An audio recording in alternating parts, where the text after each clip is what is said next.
पंचनन बाबू विधानसभा जो प्रश्न उठीला बिजू बाबू संपर्क में बिजू बाबू जेल जाइए कि नहीं जड़े ऐतिहासिक कहते आपण नेतृत्व में एक कमिटी गढ़ाई जो कमिटी बिजू बाबू कोठी जेल जाइए से संपर्क में गोटे रिपोर्ट प्रस्तुत करथिला एमती किसी घटितला कि नहीं नहीं मो कौन कमिटी गढ़ाई कमिटी गढ़ा कि मो समय एक समय गोटे प्रस्ताव देइथिली जे गोटे बिजू बाबू को जेल रे केते दिन रही कौन रही तो कमिटी गढ़ा जाऊ एवं तुरंत भारत रत्न देवाई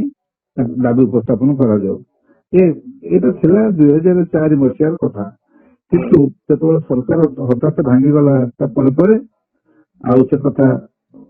कौन दिगला नहीं नजर दिगला तो बिजू बाबू जेल जाइए कि नहीं ना परवर्ती काल में एक प्रश्न पचारि दिलीप राय को प्रश्न उत्तर बोध भितर अनुसंधान होता कारण मुझे विधानसभा नी मानव नवीन पट्टनायक कहले नाई सेपरी कौन भाव स्वाधीनता संग्राम सहित जड़ित थिबा अवस्था बिजू बाबू केबे जेल जाई ना उत्तर तो बिजू बाबू केबे अरेस्ट होई ना बिजू बाबू स्वाधीनता संग्राम संपर्क में केबे अरेस्ट होई ना परवर्ती समय नहीं परवर्ती वर्ष तो अरेस्ट हेले इमरजेंसी समय स्वाधीनता संग्राम रे जे जेल जाइथिबो ताकू ही भारत रत्न दिया जिवो एभली कोन गोटे नियम अछि नहीं से कौन से नियम नहीं से वन ऑफ द क्राइटेरिया जे से जने स्वाधीनता संग्रामी थिले बोली करी कहबो पे किंतु स्वाधीनता संग्राम रे तांकर मध्य आभिमुख्य तांकर गोटे तांकर मध्य संपर्क थिला जे एक ए विषय अनेक तथ्य सामना को आछि से कथाटी होछि से समय जो मैंने बड़ बड़ स्वाधीनता संग्रामी से भितर जो चिठी पत्र आदान प्रदान होता भितर जो संपर्क लुकायित भाव रखा रखुले किए कौटी रोला तार सहित संपर्क किपर भाव रोला से बिजू बाबू भूमिका थी अरुणाचल पल्ली वक्तव्य जो विभिन्न लेखा लिखिं संपर्क तो बिजू बाबू इतना बड़ा संग्रामी स्वाधीनता संग्रामी थे केमती जेल गले नहीं स्वाधीनता संग्राम बेले तो से स्वाधीनता संग्राम नथिले चाकरी पायलट थिले स्वाधीनता संग्राम से नथिले स्वाधीनता संग्राम सीधा सड़क भाव जो लड़ाई करने कथा ए भीतर संपर्क रहा नथिला से स्वाधीनता संग्राम समय पायलट थिले एवं ब्रिटिश सरकार पायलट थिले कंपनी पायलट थिले एवं जो पायलट थिले से पायलट थिबा अवस्था से स्वाधीनता संग्रामी मान भितर विभिन्न जगह स्वाधीनता संग्रामी मैंने रोते भितर जयप्रकाश नारायण अरुणाचल पल्ली एम जो रोते भितर चिठीर आदान प्रदान होता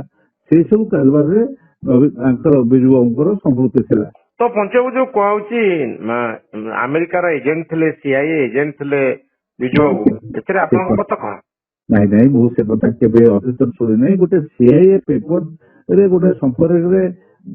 गोटे कौन एक समय बाहर था सीआईए पेपर से बिजू बाबू संपर्क में किसी कथा बाहर बोलिक मोर सूचना नहीं कौन जगह सेपरी भाव में कह जाए ना एबे कहीं विवाद उठुची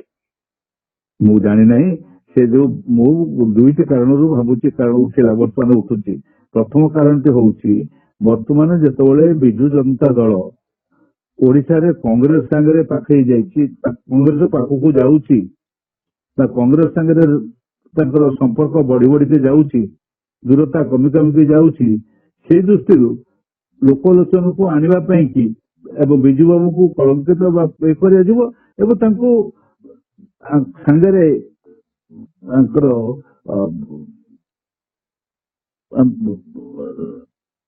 बीजेडी बीजेपी संपर्क को आगे रखिक कराउछि पूर्वतन प्रधानमंत्री जवाहरलाल नेहरू संगे जोड़ी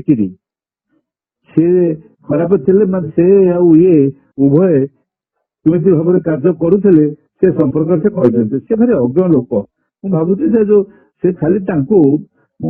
निश्चय भारतीय जनता पार्टी नेता मैंने कही अनुमति देते से पचारि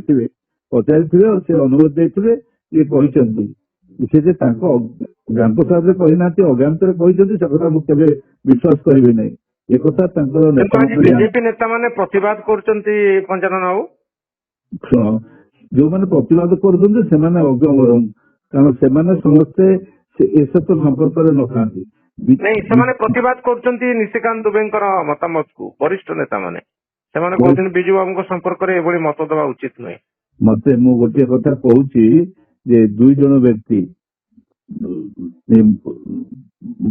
ମୋଦି ପ୍ରଧାନମନ୍ତ୍ରୀ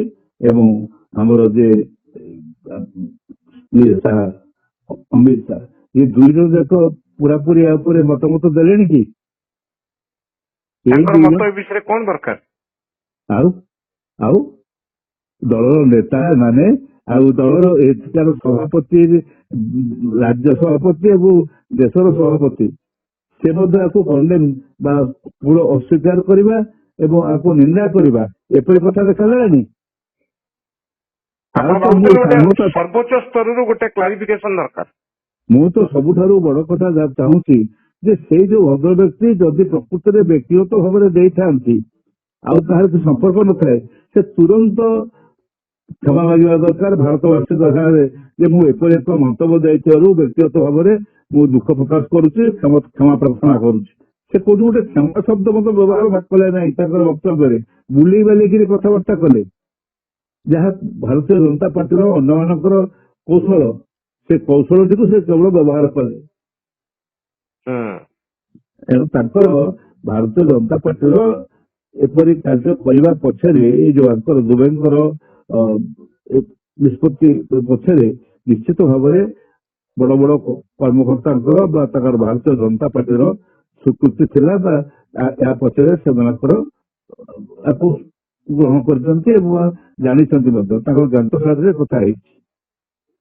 ବହୁତ ଧନ୍ୟବାଦ ପଞ୍ଚାନନ ବାବୁ ଆପଣଙ୍କର ମତାମତ ପାଇଁ ବହୁତ ଧନ୍ୟବାଦ।